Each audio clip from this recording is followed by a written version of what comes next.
It is the final day of the USCCB Spring Assembly in Orlando, Florida. And as they wrapped up, the bishops discussed some hot-button topics, including Catholic health care and outreach to people with disabilities. We go now to Lauretta Brown, staff writer for the National Catholic Register, who is in Orlando right now covering the meetings for us. Lauretta, great to have you back on. So what were some of the highlights from today, and what stood out the most for you? Well, hello from Orlando, Tracy, and today was kind of a busy final session for the bishops. A couple of things that definitely stood out were the discussions on the ethical and religious directives for Catholic healthcare workers, as well as a discussion of a revision of the pastoral statement for disabilities.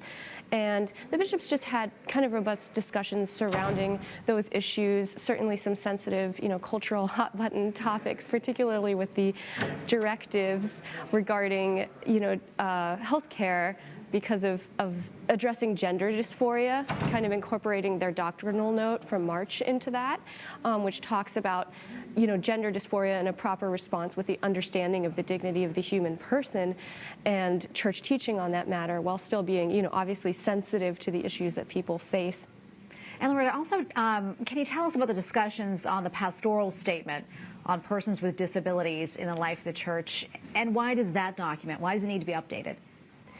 Yeah, so it was interesting when that discussion began. They went ahead with a voice vote and advanced that as well. And the reason that was initially just seemed apparent was they brought up it's actually been 45 years since a revision, and so especially I think people in this area of care for those with disabilities who have these persons with disabilities in their families, in their everyday life, know that so much has changed, even in the past 5 years, in terms of, increased diagnoses, increased understanding of mental illnesses versus, other kinds of disabilities and the accommodations there, and even the language surrounding the issue. And the bishops had, again, kind of a robust discussion on those elements as well of, we need to update the language, we need to update this statement to sort of acknowledge these distinctions of these different increased diagnoses. I think it was raised, addressing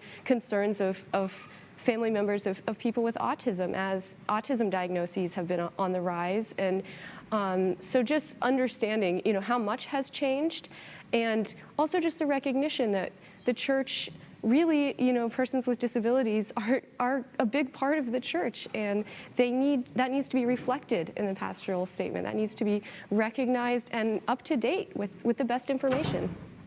And Lauretta, quickly before I let you go, I understand the bishops also discussed World Youth Day that's taking place, as we know, in August in Portugal. What more can you tell us about that?